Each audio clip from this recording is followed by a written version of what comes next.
joining us today. My name is Maha Slati. I'm the director of M7. I would like to take this opportunity to thank Her Excellency Sheikha bint Hamad Al Thani for supporting creative industries and the emerging talents of Qatar and the region. With Her Excellency's unwavering support, we have been given the incredible opportunity to inspire our talent through groundbreaking exhibitions such as Forever Valentino. Not only do these exhibitions inspire our talent, they provide them with the opportunity to learn from internationally renowned creatives. On behalf of Qatar Creates and Qatar Museums, it gives me great pleasure to welcome you to M7's speaker series, Maison Valentino, an Ode to Roma. Last night, we opened Forever Valentino exhibition, a vision realized by Maison Valentino in collaboration with Qatar Museums. And it is the Maison's largest exhibition to date, and it is its first presentation in the Middle East. I would like to congratulate the incredible exhibitions team, Issa Al Shirawi, Sheikha, Reem, to name a few, for all their hard work, and our CEO, Ahmed Namla, for his continuous support. Today, we dive deeper into the inspiration behind Forever Valentino and explore the profound connection to the city of Rome and the collage of experience and environments that have influenced the designers of the Maison. I hope this talk will inspire you and give you a deeper insight behind Valentino's exhibition. Without further ado, I'll pass on the mic to Issa Al Shirawi, the moderator for today. And I would like to remind all of you to keep your phones on silent and enjoy. Thank you.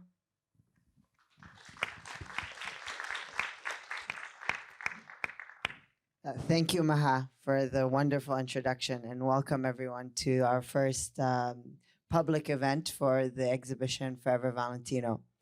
My name is Issa Al Shirawi. I am the project manager on the Forever Valentino show, and I've also worked on one of our on-shows exhibitions at the moment at Katara, Labor of Love, Embroidering Palestinian History, which is a collaboration with the Palestinian Museum in Birzeit.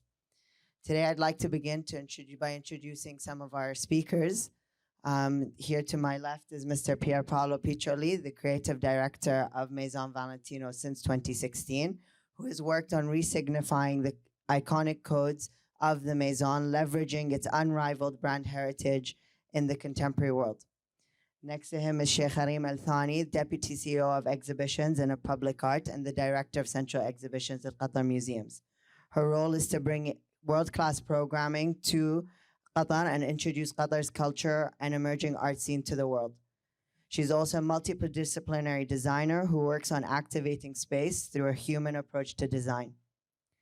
I'd like to introduce our curators, Massimiliano Gioni, who is no stranger to Qatar Museums, and has previously curated Jeff Koons' Lost in America.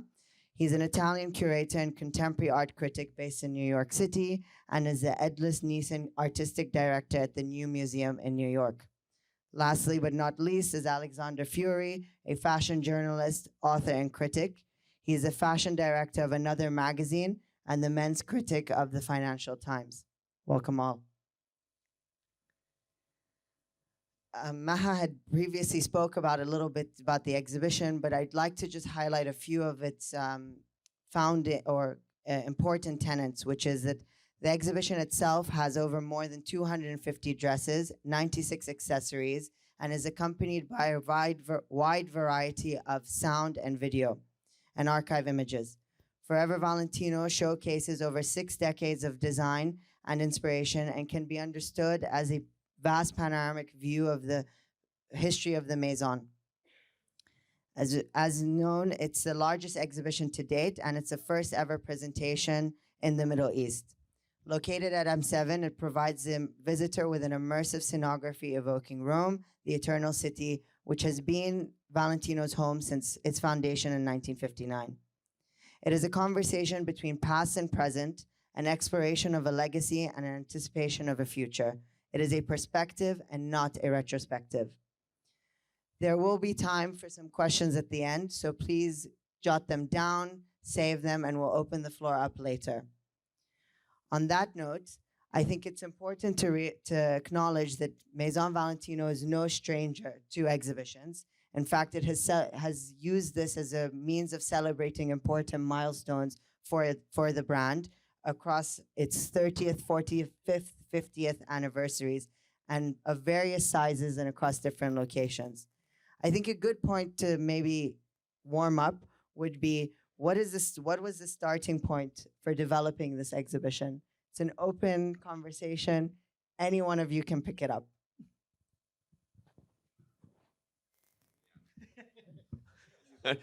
I was going to say, I feel like everyone then turned to look at us too, so we have to say. I mean, from my perspective, Valentino approached me and said they were interested in creating an exhibition, and would I like to collaborate with them? It's my first exhibition, besides the kind of exhibiting of all the clothes that I collect. I'm a vintage collector. I have about 3,000 pieces, but those are in the second bedroom of my house, so not many people get to see them. But I've always had a fascination with history, with the archives of fashion houses, with the kind of life that you find in those pieces, the sort of humanity that's embedded in kind of past fashions. Someone once said to me that they were about the memories of lives of people, and that's why they were interested in referencing past clothes. That was a designer, but I think it's true for me as a kind of a critic, as a journalist, as a historian as well. So it was a really compelling project. I also think what Pierpaolo does at Valentino is extraordinary. I've embarrassed him by saying it earlier, but I'll say it again. I think he's one of the great designers of our time. So being asked to do something with someone...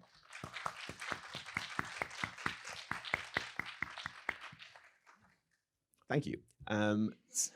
So yeah, if someone who you consider one of the greats asks if you want to work with them, you want to work with them. So that was, I think that was it. And it felt very compelling to me as an idea. How do you examine Valentino?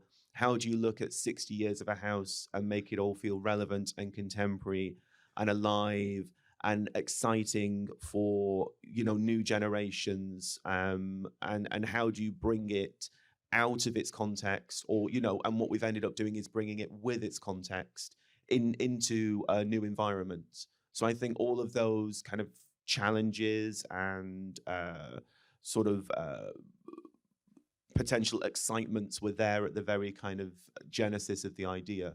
So yeah, they said, would you be interested? And I was like, great. When do I fly to Rome? Was the answer.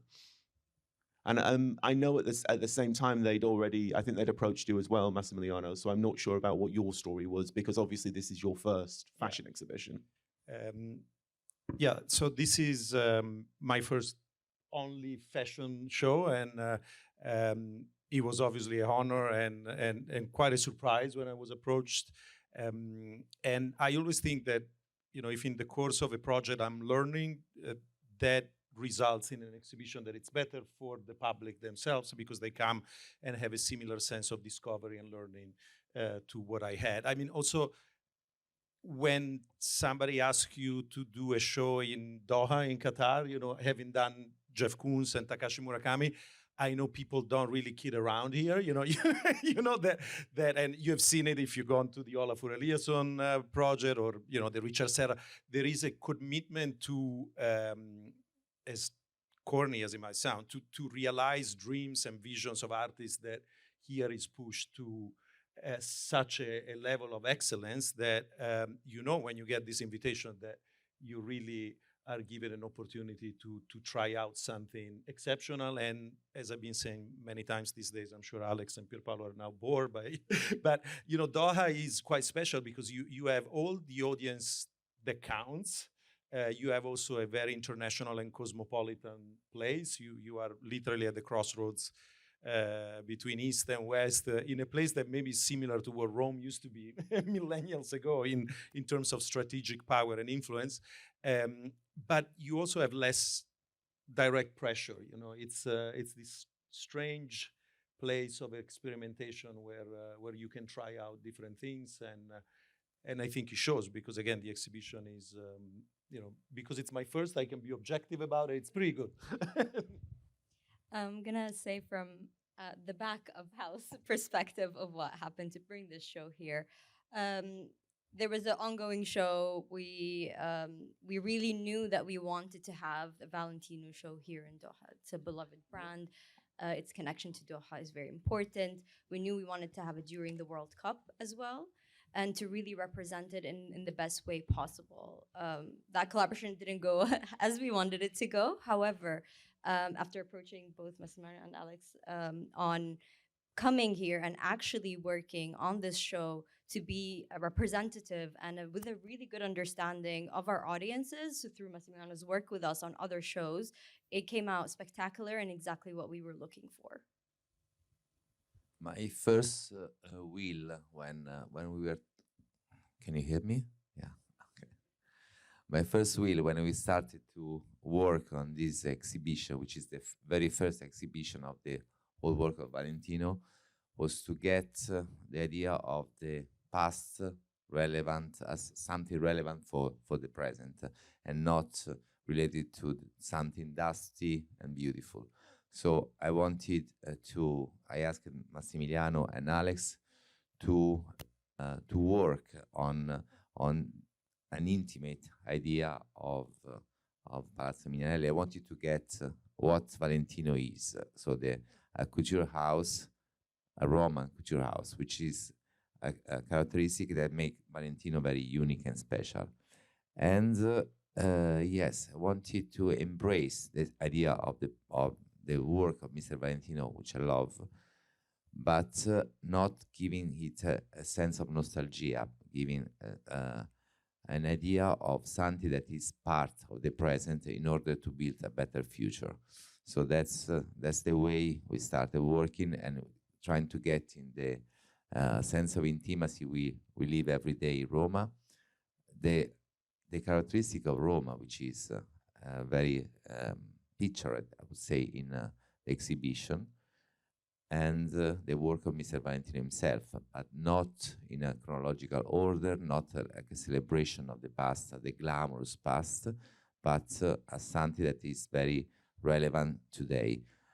My work is about to re-signify the quotes of Mr. Valentino, witnessing the moment I'm living as Valentino did in his moments in 60s and 70s and 80s.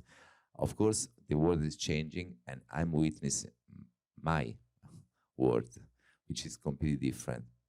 And I hope it will be even more different.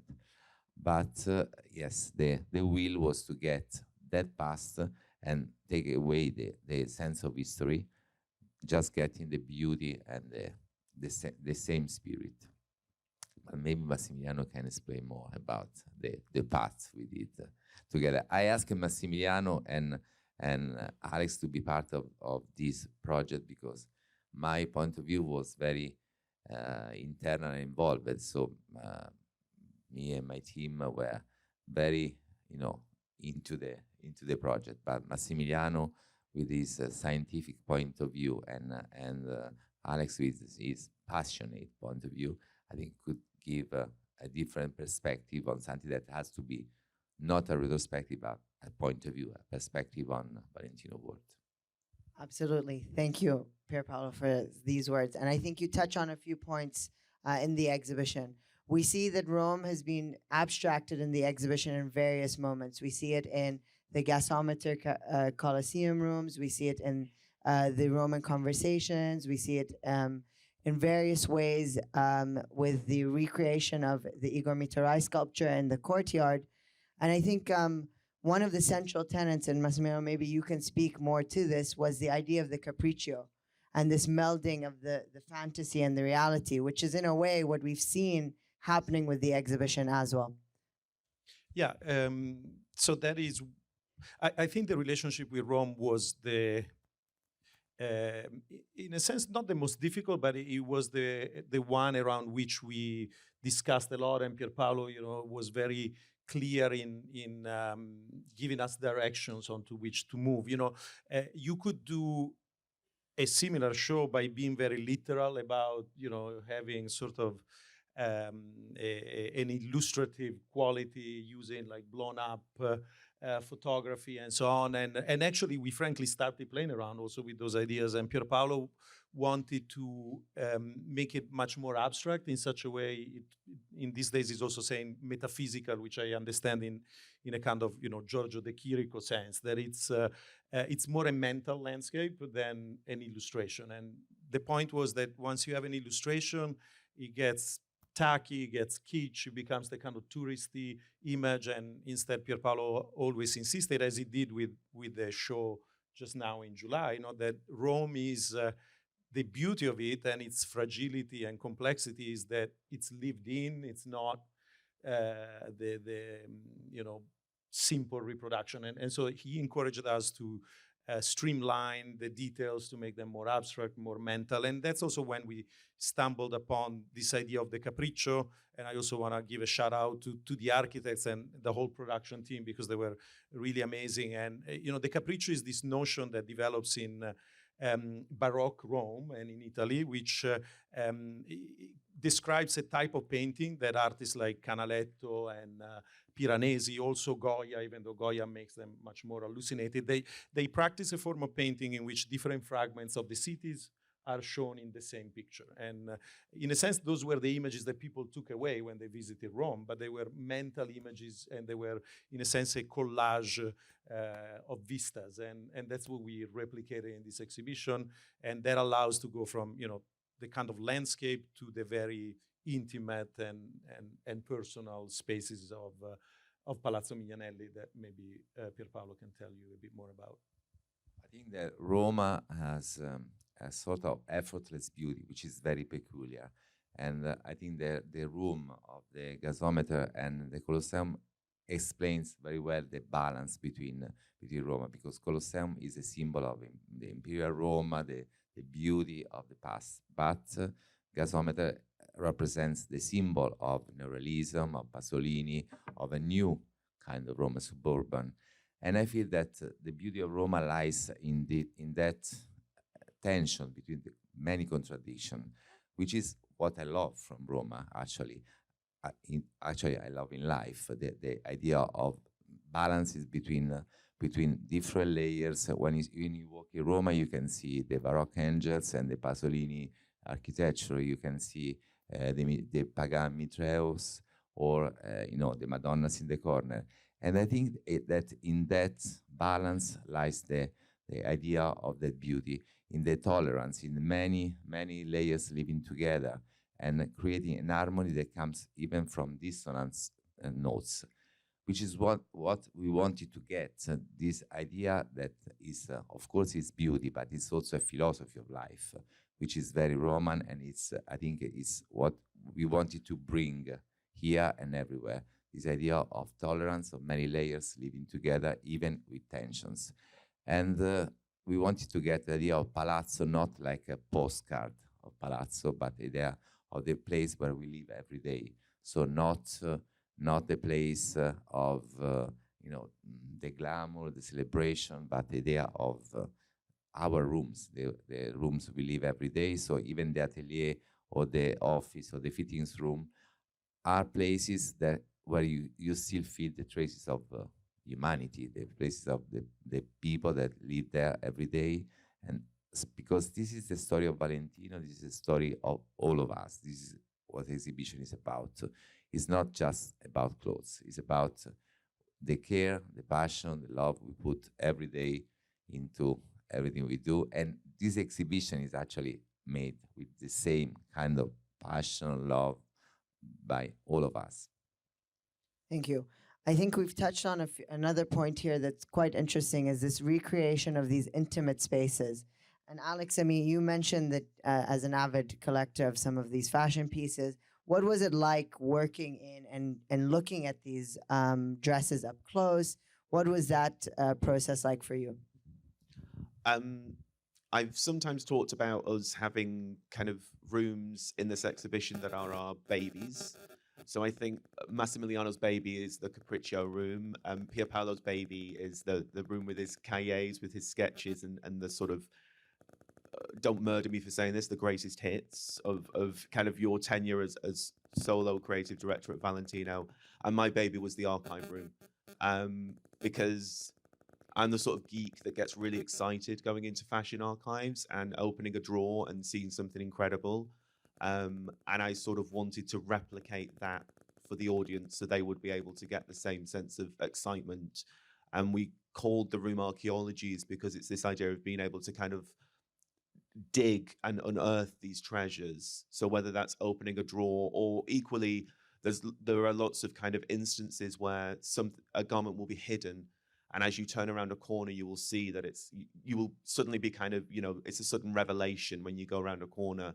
And I think as Pierpaolo kind of touched on, a lot of the times people's perceptions of archives are these kind of dusty repositories for ideas that, it's a place where things are laid to rest. And, whereas actually my experience of going into the Valentino archives, which I've been into a lot of fashion archives, it's one of the most impressive ones I've ever been inside.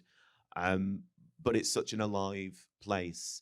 It's in the Palazzo Mignonelli, it's in the building where the clothes are made. There's a beautiful poetry to the fact these clothes are made there. They go around the world and then they come back there. But also, pieces are constantly being taken out. They're constantly being referenced in really unusual ways. There are references to fabrics. There are swatches of fabrics for archival dresses. And when Pierpaolo and his team are designing, they cut swatches from those and they're sent to manufacturers to see if the fabric is still available or comparable fabric. So it's certainly not just bringing dresses out to reference and taking them back. It's really an alive hub of the fashion house. So in the exhibition, it's an alive space as well. It's a space where you can open drawers. And it also allowed us to display fashion in different ways, which Massimiliano has talked about, the fact that it's not just fashion on mannequins. You're observing fashion from different perspectives. You're seeing it in different ways. And also it was a practical solution to a problem, which was we showed a dress which was from the Spring-Summer 1969 collection. It was worn by Audrey Hepburn for the Proust Ball. And I was obsessed with this dress and really wanted to show it. And Violante, who's the wonderful head of the archive, told me we could, but I couldn't put it on a mannequin. So she gave me a challenge, and this was our kind of solution. And it ended up kind of inspiring that whole space. But the whole idea was I just wanted people to get kind of as excited as I do about opening a drawer and finding something extraordinary inside. It's quite childish. It's like opening a Christmas present. But it's a very exciting process. I think, Reem, maybe from your perspective then, all exhibitions and from a museum back, they should be educational. They have that driving force. We know that M7 is this hub of, taking creatives from start to finish. Why is it then, from your perspective, is it important for us to focus on these behind the scenes? What about the ateliers and the act of making in the exhibition? Well, I'm gonna take it a bit more personal. So I wish I had this when I was a student in fashion school. I wish I had an opportunity here in Qatar to see this, to see behind the scenes, to see the cahiers, to see how fashion is made. I always had to either go to Europe or the US to see shows, or depend on books or the internet, which is not the same. And it's not the same as actually having that intimate understanding of how clothes are made, how fashion is made, how like when the atelier rooms, saying the toiles, like seeing so many details, seeing it on a small mannequin and then seeing the full dress at the end. It's quite interesting, and I feel like this is where you really get to immerse yourself. And it's here, and it's important to make sure that these things are here. And it's part of the strategy for having something like M7 with all its entrepreneurship and the fashion entrepreneurship, where we are building a creative economy. So to me, this is the perfect solution to have. Absolutely. I think then when we're looking at and we're thinking about these intimate spaces, I think it's important that this also gives the holistic view of the brand, and that's something we've spoken about. Pierpaolo, you've discussed and we've seen in the exhibition this honoring of the brand's history, but also moving it into a different direction.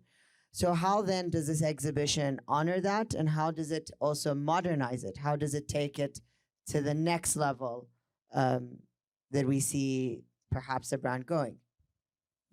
First, I think it's, when you see the work of Mr. Valentino and you don't even recognize the dresses themselves from maybe some of my dresses, I think you feel the reason of the exhibition, because taking away shoes, taking away hair style, all the beauty is timeless, which is the sense of what we do. We are witness of our times, but our will is to stay, to become sort of timeless.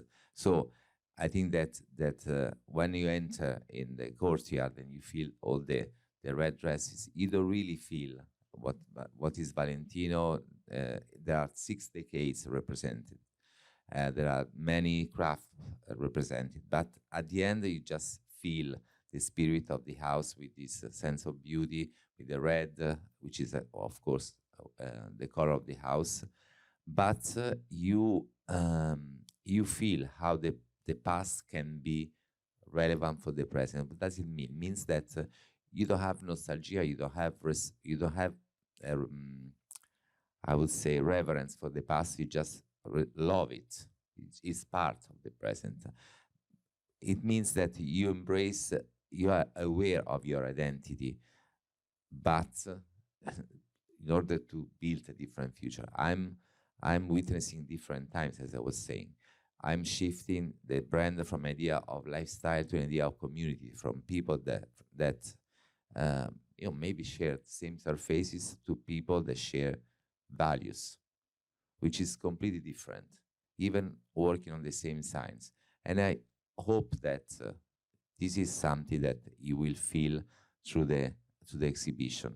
To me, it's more important the emotion you have while you walk in the exhibition, not really the chronological order. To me, it's not important to know if the dress is from 1969 or 2018.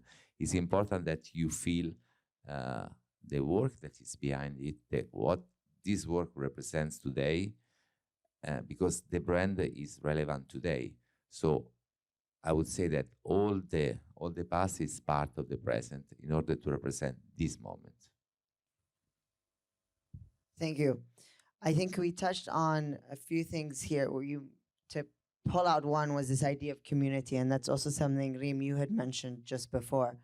I think something maybe that anyone can pick up here from the panel is, then why is this an exhibition important for Qatar? Why is it important to be showcasing this in the region? And I mean, technically, why is it important in overall? Like, what is its significance to creating and driving a community and driving a creative cultural economy?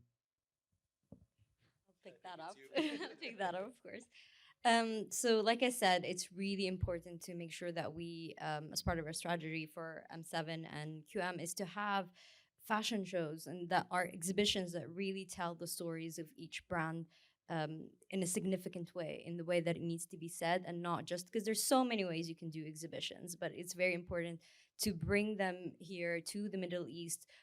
Access to the Middle East actually is very important, because like I said, I would usually have to go to Europe or the US to see this, and it was never very accessible. But now we can make it accessible, and we can with Fashion Trust Arabia and others, where you have designers coming up from the Middle East and they need to have a platform, and this is very important for us. I'll say something flippant and a little silly, but as we are meeting with the press, usually the last question is the show traveling? And we are talking about that, and of course it'd be wonderful that it travels, but for a show that is about Rome, when you go to Rome, and now I don't want to compare it, you go to Rome to see the Sistine Chapel, you go to Rome to see St. Peter's, it's not going to come to you. So there is something, that's also what I love about doing shows in Doha, because you can do something that is exceptional and that justifies the effort of coming here for the public. And, of course, we do want this show to travel, but I also want people to come and see it here, because it's, it's made to measure for that space. It's made really, to a level of detail that was conceived for for that site, and I think this is also what Doha does over and over again. You know, to do very, very special shows that I hope people travel to see. That's why it takes us around 3 to 4 years to do these shows. So, yeah. It's a little bit off topic, but one thing I wanted to say was that the thing that I think is very important about the show is its authenticity and its honesty. You know, we've talked about the room with the toiles in, and there have been fashion exhibitions that have toiles in, but they weren't real toiles. They were toiles that were produced for the exhibition. These are real toiles, which is why perhaps they're not as pretty as you might think they would be, because they're real working documents. You know, we have a dress that is made in paper that is the pattern for the dress next to it. And if you order that dress, that is what your dress is made from. The ateliers are reproductions of the ateliers in the Palazzo Mignonelli. The fittings room is a one-on-one reproduction of that room. It's kind of fantasized in toile, but it's the dimensions of that space. And for me, that's really important, that there's a real honesty to what we've done, and you're not getting kind of a sanitized version. You're obviously getting a, you know, some of it is a capriccio, some of it is a fantasy, but alongside the fantasy is a reality. And I love that. I love that you're giving people a real view. Workers from Valentino's atelier were here to work on the dresses because Valentino are incredible, and send 34 people to work on an exhibition to make sure everything looks perfect because they're obsessives, as am I. And when they went through the ateliers, the people said that it felt like home, and that was an important thing for me, that they felt we'd done kind of justice to their home. That was really important for me.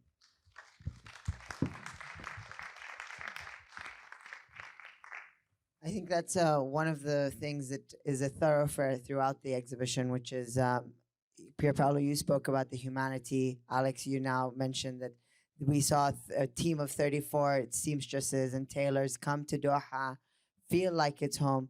I'm wondering, Pierpaolo, if you can speak a little bit more about that and this feeling of incorporating the seamstresses. I think there's pictures almost you recreated that with Mr. Garavani and the seamstresses on the Spanish Steps, and you and some of the same seamstresses on the Spanish Steps. I think, of course, in a couture house, people made our dream happen. If not, it wouldn't be possible. But actually, till some years ago, they were hidden in a way, because there were this idea of designers alone with their flowers and their candles, and their creativity, and people were like just, behind the scenes. I think that all the people need dignity. I believe in equality. I think that people and every work needs to be recognized. So that's why I use the same. I work with the same atelier, sometimes with the same people, but I have a completely different relationship with them, because I know the stories. I know who they are.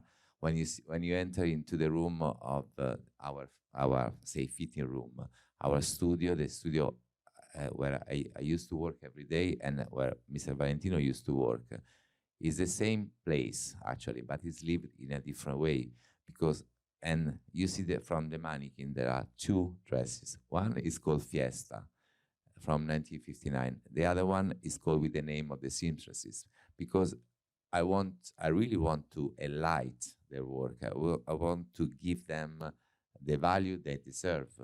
And that's why this exhibition is important, because through the dresses you can see the people. You can see their passion, their love. If not, you couldn't see that details. I used to say that when I work, I don't ask them to execute something. I involve them in my point of view, in my dreams, in my vision, and because I feel that if people are involved in something that is bigger, it's not just an execution. I think they can give you love, passion. They can put their care. Only in this way it's possible. So that's why I think in the atelier, even if not if they are not present, you can feel the presence with the jacket on the table. You can see from the picture they have, because it's life, it's people, and it's what made the house what is today. If not because of them, the house couldn't be a couture house. The details couldn't be like this. So I feel that I have to thank them every day for their work. That's my way. Absolutely, and I think they definitely deserve a round of applause. So. I think everybody who worked on this show deserves a round of applause. If you go to the shows, you will see an acknowledgement panel that has the names of everybody, every single person who worked on this, from either Qatar Museums or from Valentino team. And I'd like to thank them all, but also they do deserve all a round of applause. Absolutely. I think this is probably a good moment then to open up the floor to some questions from the audience. I think there should be some mics if anyone has a question. Some mics will be passed around.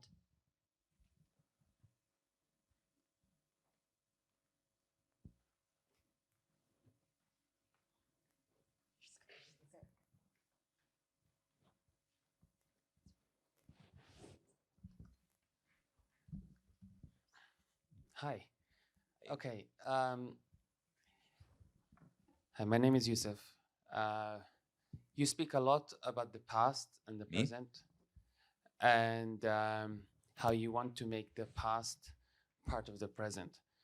So my question is just coming from my own curiosity. You are the head of probably one of the biggest houses in the world, and it's super important. And the founder of this house is still alive, so Mr. Valentino is still alive.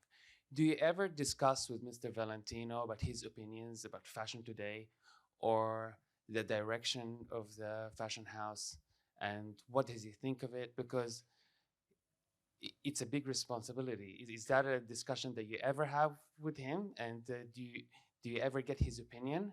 And does that dictate anything in terms of your direction and feelings about how to design? And of course, it's a big responsibility, but I think you don't have to feel it. I think you have just to dream about this company. And the moment I insist on the moment I'm witnessing, because this is very important to me. Fashion and clothes actually are instrument to say what you stand for, what you believe in. So clothes are just instruments for me. It's my language, and I use it in my own way. I'm very honest when I work on the collection, and I don't try to please Mr. Valentino or the past. I just love what he did.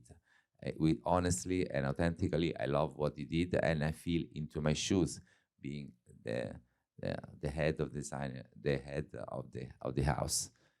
But I don't think about it. I don't think you have to feel the responsibility. You have to lead the company in a different world, in a different moment. And the collection of the July collection was a collection that was a sort of reflection about the past, but it was not a nostalgic collection. It was a conversation with Mr. Valentino himself, an ideal conversation, of course. Mr. Valentino never entered into my decision, of course, because it's a different moment. Of course, he saw through Zoom the exhibition, and he was very happy about it. But that's my responsibility, as you said. So in my July collection, I wanted to have a sort of conversation with Mr. Valentino. But and through this kind of the same signs, the red, the roses, the feathers, the coutures itself, I wanted to say something different. It was a sort of manifesto of freedom, equality. That was the collection of July, even working on the same signs of Mr. Valentino. So to me, that's important to deliver. Not just the clothes and the beauty of the clothes, but through the beauty and the power of the beauty, what I stand for. Can I add to that? So this question is quite interesting because I see that a lot now with designers trying to please someone else. But like you said, there's no need. You're a designer. You need to be standing up for your own work. What you're creating is your vision, and nobody else, even if it is Mr. Valentino, should have that impact on you because you are creating something for now, for you as a designer. If you don't believe in it and you need to ask someone else, then it's not really the design that you need to be creating. I just want to clarify. It wasn't like about pleasing, but I was just wondering if you ever kind of, I don't know how to explain it, but like if you ever get his insight about the future fashion, because we know his past, but it would be so interesting to see what he thinks about the future and how fashion is today. You know, fashion is a language, as I was saying. So it's I use it to tell something, and the clothes are the vocabulary of this language. I don't get inspiration from cinema, music, art. Everything can be inspirational, but I still feel that humans are the most inspiring thing in my work, because everything can be elaborated and filtered through my sensibility. That's the point that makes the difference. Otherwise, you just imitate surfaces. Imitating surfaces is not creating. It's a different thing. And same, if I go to the past, if I go back to the archives and I see, say, a flower print and I reproduce it, it's not a respect for the past. It's just an imitation of something that belongs to the past. To me, being respectful to the past means love past and make the past part of the present, which means that you don't go back to see it, but you feel the memory, are aware of your memory and your identity, which is a philosophy of life, I think, not only fashion.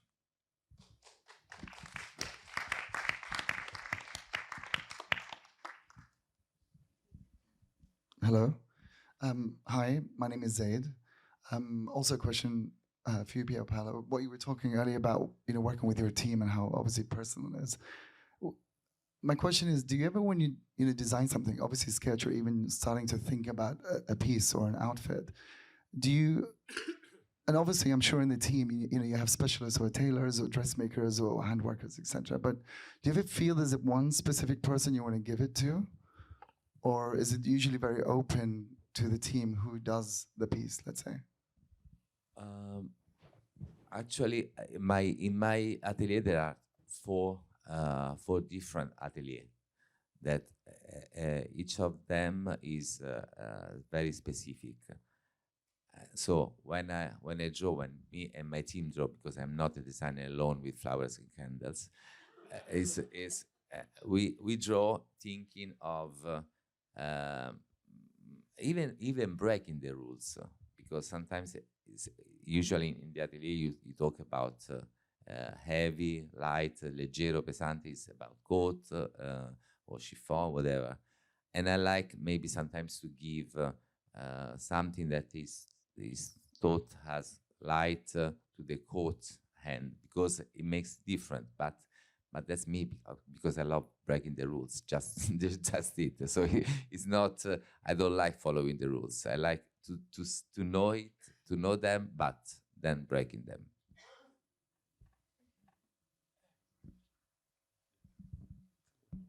Oh, me. Oh, goodness. Thank you. Thank you. Thank you so much. I have a question, actually.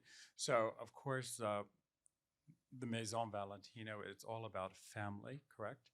And community and the artisans. And of course, they have worked for Mr. Valentino for years. And they have an art which they have perfected only by being there for years.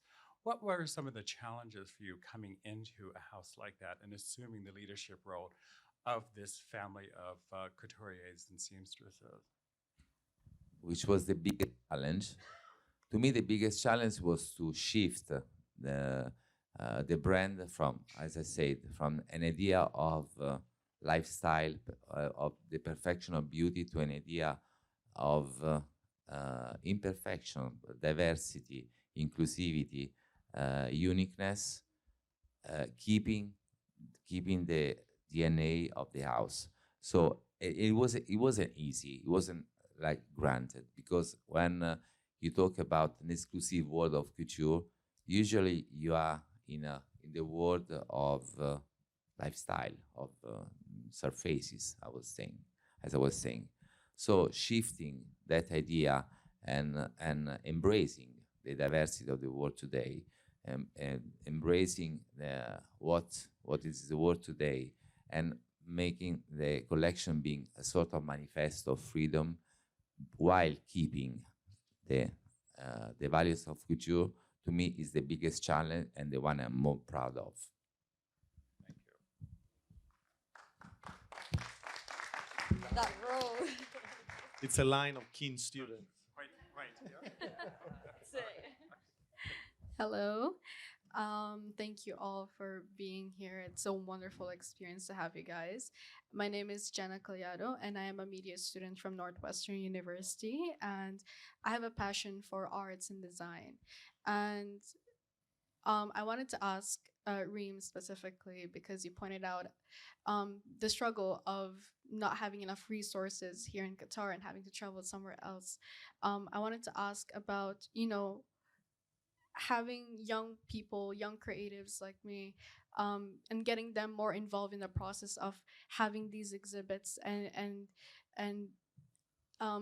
involving them in the process of curating these amazing exhibits here in Qatar. How else can we be involved in the process? And what is the significance of the youth to this entire event? Okay, so there are multiple ways actually for younger students, specifically of university and younger students, to participate. So a lot of times we have a lot of interns actually who work with us on these different exhibitions. And it's important to know that they contribute on a bigger scale, and not just being there and their name on the wall. They actually have to do the work to make sure it happens, as well as you can be a part of the tour guides. So the front facing, after we open the exhibition, you can be a part of that. You can be part of our educational teams. You can also be now for the World Cup, you can actually be a volunteer for our museums. So there is multiple layers where you can touch base and you can actually work and see the reality of working behind the scenes in these exhibitions, and the influence and the impact that is happening through these young people that are a part of these teams. So yeah. I would say that as a designer, I would suggest to every designer from Qatar, from every other world, every other part of the world, to be very aware of your identity, but to talk to the world that is just one.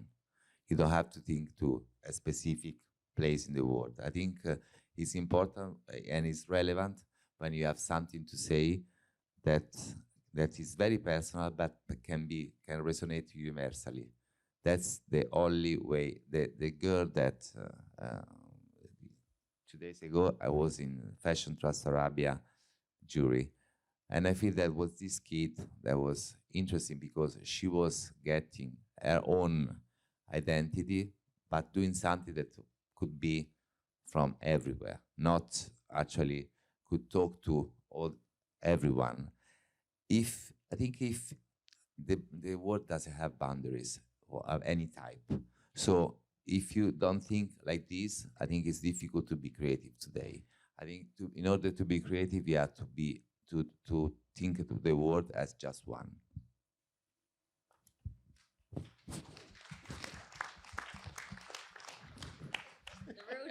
So I'll maintain the tradition. So thank you so much for your insights. I mean, in many ways, I see the similarities between the exhibition and Doha, the values of the old and the new, not in a nostalgic way, but in a respectful way, in this harmonious coexistence and building about the values, about honesty. And I want to follow up on the challenges and thinking about the metaverse and virtual fashion. And I can see the photo in the Spanish Steps with programmers and and visual artist. So, what's a challenge for you as a leader in thinking about this new stage? Thank you. I'm not very interested in metaverse, I have to say. I'm saying something unpopular. Yeah, but similar. I'm not interested in metaverse. I like the steps at the end of the exhibition are an echo of what the Spanish steps but as seen as a metaphysical space, and it was in conversation with the video of the beginning, the couture collection we did in July. So it's I'm not interested in metaverso, but I'm interested. I still feel that even in metaverso, humans make the difference. Yeah, I agree with you on that. Where even with the metaverse, physically we're gonna still be here. I hope you all know that. We're not gonna be like online. So because it does make a difference, coming to a space and seeing things in a physical sense is a complete, like this show, if we do it online, would it have the same impact? Would it have the same understanding? Would it have the same feeling? Of course not. So it's something you need to be thinking about all the time. But I want to add that when you see the big picture of the Spanish steps, we worked on the exhibition with Ellie and everyone on different tones of skin of mannequins, which is something that is granted, looks granted, but it's not, because it's the first time actually that you can see in an exhibition different tones of skin all together, not divided in groups, not just one color, but you don't really notice that, because that's the power of the image. When you see something and it looks normal, and you feel that different tones of skin live together in that picture, and you don't notice because it's what the world is today. It's about different people, different culture, different entities together, and that's why we really wanted to think that the subversiveness of beauty can empower this idea of beauty. I do want to add that there is a beautiful app for the show that actually takes great advantage of the digital space. So for the clothes, I don't even know who produced the app, if it was Valentino, or it's quite amazing. You know, for each dress there are New archival Minister of photographs, Infrastrutture. and it's a very wonderful tool. So it's not in the metaverse, but it's a great expansive touch to the exhibition itself. We have time for one last question. Oh, two more. I am curious, is it on? I can hear you. What everyone's favorite memory of creating this was? I mean, you've been working on this for 1 year, something like this. Was there a memory or one dress or even a late night or something like this that will stay with you as Forever Valentino the First? Mine is really sarcastic. So we did a tour with Her Excellency, and we got into the space that we call Parade, which is kind of slightly a solution to a curatorial problem of the elevator. And it takes you up, if you haven't been, takes you up to the Wunderkammer.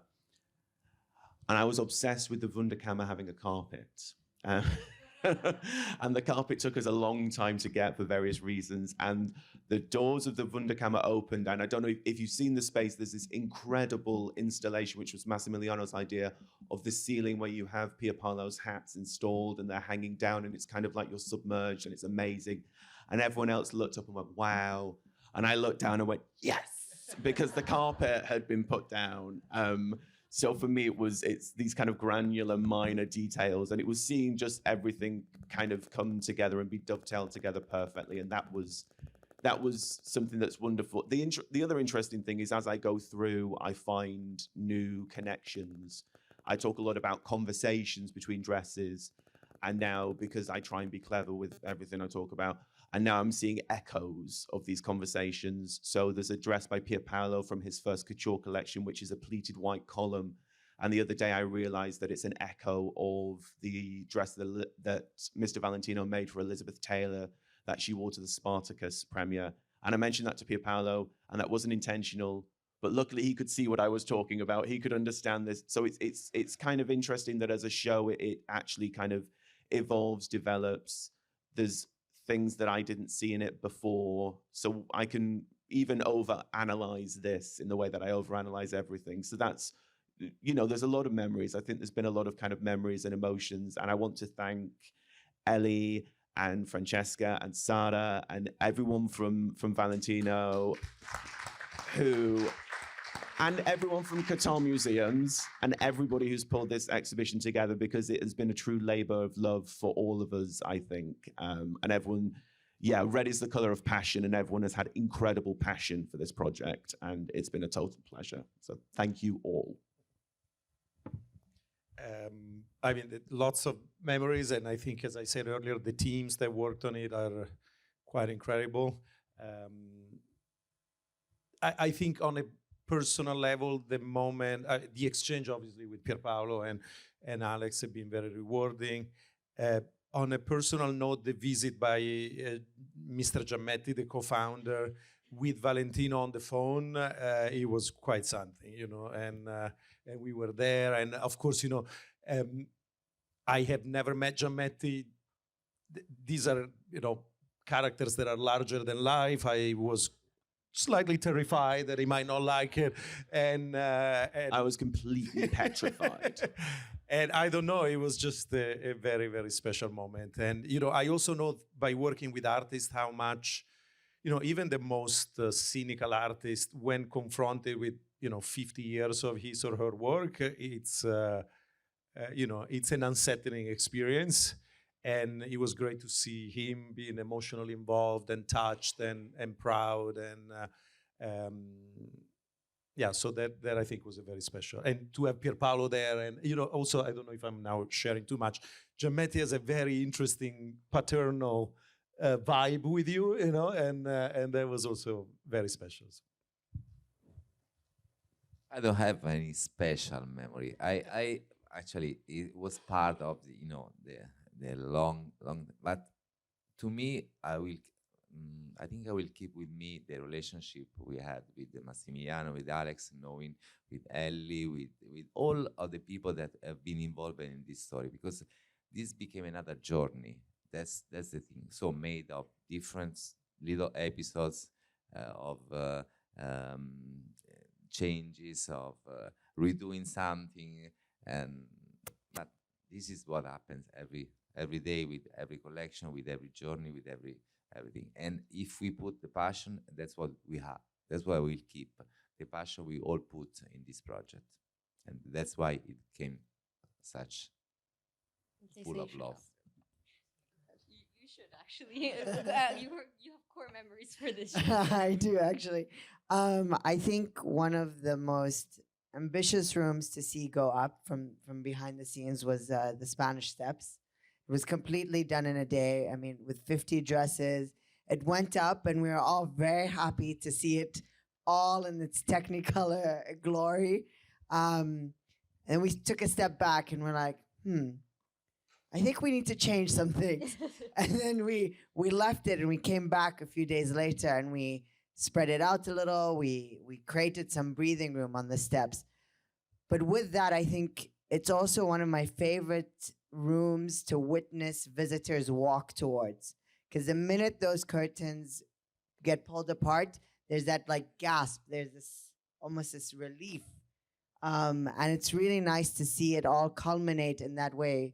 Especially having the Spanish Steps being such an identifier for Rome, color, and really the core tenets of the exhibition you can really get and feel in that room.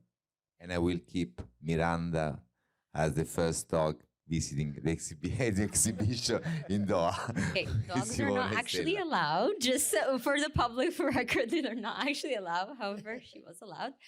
I think for me, seeing it from behind the scenes, first of all, to bring it here to Doha, but also as a very technical person, as a designer, going into that space every day and looking and doing the walkthroughs and seeing it transform was very, very interesting for me. And also seeing the dresses come in downstairs in our basement was incredible. that was a moment I had to take like a lot of pictures down there. So yeah. I think Maha, you had a question, right? Yes, I did. Sorry, my voice is like. I feel very privileged that we have this show at M7, and I can't wait to dive deep into the details. It's such an honor. My question is, first of all, I want to congratulate you on the emotions that you invoke in the visitors. And I think it's something, the craftsmanship, the details is impeccable. But it is something when the visitors walk in, there's emotions. Like I feel emotional for whatever reason. And I'm curious about how you think about that, creating an experience more than a visit. And my other question is about why is this exhibition important to be in a creative hub rather than a museum, and what does that really mean? So as a creative hub, it's very important to be able to inspire people. That's the whole point of having a creative hub, is to show what you can create, how you can create it. And taking it out of a museum and putting an exhibition like this in a creative hub achieves that. And it's something that's very important for us and for you, of course, at M7. So, yeah. I think I'd just like to add on to that. I think putting it in a creative hub also mimics what you see in the exhibition. It puts it in a very intimate space, puts it in a very live space as well, where you have designers working. Cutting studios, which is right across from it. You see this real life Qatari local space juxtaposed against something that is this amazing, fantastical, historical version of a real space as well. So I think it puts designers or creatives into perspective. It makes them feed into a wider community as well.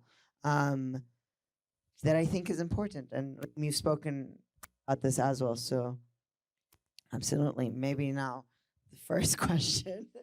I think I always joke that basically my job is that of setting the table or bringing the food, and the artist is getting the ingredients and making the dishes. So first of all, you want to work with great ingredients and great dishes, and second, I think there is there are some tricks in a sense that we have used to amplify the emotional appeal. And it's interesting you mentioned that, it was also a clear directive from Her Excellency Sheikha Thani, because she really wanted this show to feel physical and emotional and very charged. So I think, for each environment, we have a very distinctive identity and physical experience. That is something personally I brutally stole from the ancient art of rhetorics. When people memorize speeches in ancient Rome, they used to associate a concept to a room and an image. So you bring things to memory because you have an image in a room. And the way I think of making exhibitions, each room needs to be an image that has a clarity and a specificity, and that amplifies your emotion because you remember each room differently. And then you can play with from small to big. That's a trick that you can steal from Frank Lloyd Wright. He always made small entrances so that the building felt bigger, and you'll see it in the show. It happens constantly. You go to a smaller room so that the reveal is bigger, and and there is a bit of a theatricality to it, but I think that again, it has a lot to do with great ingredients and great dishes, and then you just serve them to amplify them in a way that it's at maximum impact. Just to add to that, as someone who teaches exhibition design, it's about the intention. What is the intention? Every time something's being curated in that space or designed, you have to go back to the intention. What is our intention in creating this exhibition? And it always has to go back there, because there are so many ideas that can be done for a show like this, but it always goes back to that intention, because at the end of the day, you as an audience have to feel that intention through the creation of the design, of the invisible hand that is there, that is making you feel these feelings. I also think the emotion comes from the idea of humanity, because I think, for instance, we have the two ateliers and one of them is about craft. But when it's craft, it's not this kind of fetishization of the number of hours spent on something. It's the idea of people kind of laboring and the sort of love that they stitch into everything. And then when we have the atelier devoted to the clients, again, it's about the humanity of these clothes. I don't think you ever forget that these are clothes made by people for people. And it sounds like a bizarre thing to say, but I think sometimes you see fashion exhibitions and they're about these big grand statements and these almost kind of inhuman clothes. And it's also the nature of Valentino. I don't think you look at Valentino clothes and they feel inhuman. Even when they're these kind of Fellini-esque, you know, spectacles, they don't feel kind of inhuman. You can always feel the hand, you can feel the sense of the touch, you can feel the kind of the truth, like, to go back to honesty, the kind of the truth of couture in them. And I think, you know, I think you have to be pretty kind of cold-hearted to look at these clothes and not kind of, you know, feel all of that emotion that's in them and the sort of the love in their conception and in their creation, and you know, in the people that wore them. We were touring around yesterday with Marisa Berenson, and I told her that her dress was in the client room, and she ran over and she wanted a picture next to this dress she'd worn in 1968, and it was so fabulous to kind of see her reaction to that. And that's the thing that's amazing about clothes. They're the things you wear in your skin. They're the things that are closest to your body. They have this kind of, they automatically have this sense of humanity when they've been worn. You know, they're kind of traces of life. And I think that's what kind of brings a lot of emotion to this show. If I can add, I think one thing that really contributes to the emotions is actually the sound in the spaces. The sounds really embed you into these rooms. I mean, when you're in the courtyard, you're hearing cars, you're hearing people on the street walking. When you're in the ateliers and the fitting rooms, you're hearing machines, you're hearing people talking.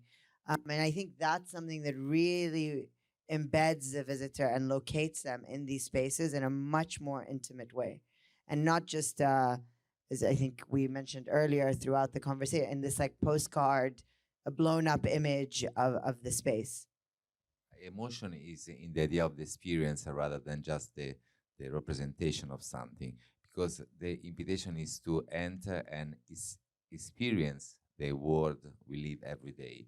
So it's like a sort of invitation to our world, the sounds, the spaces, the dresses exposed on tables. It's an invitation to do your own journey to the exhibition, not just that it just expanded. So it's an invitation even to relate with the exhibition, with your body, with your emotions. That's the only way to experience it. That's the main difference between something that is just shown and something that is an invitation to experience it.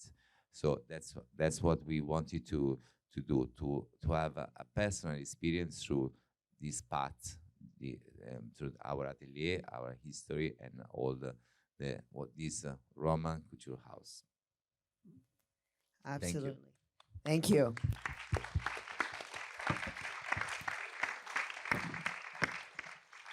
I would just like to take this moment to thank our panelists. It's been a great pleasure to have you guys on stage and to work with you throughout this project. I'd also like to thank the audience for being here today. And we hope you get the chance, if you haven't, to visit the exhibition, and if you have, to visit multiple times over. Thank you all.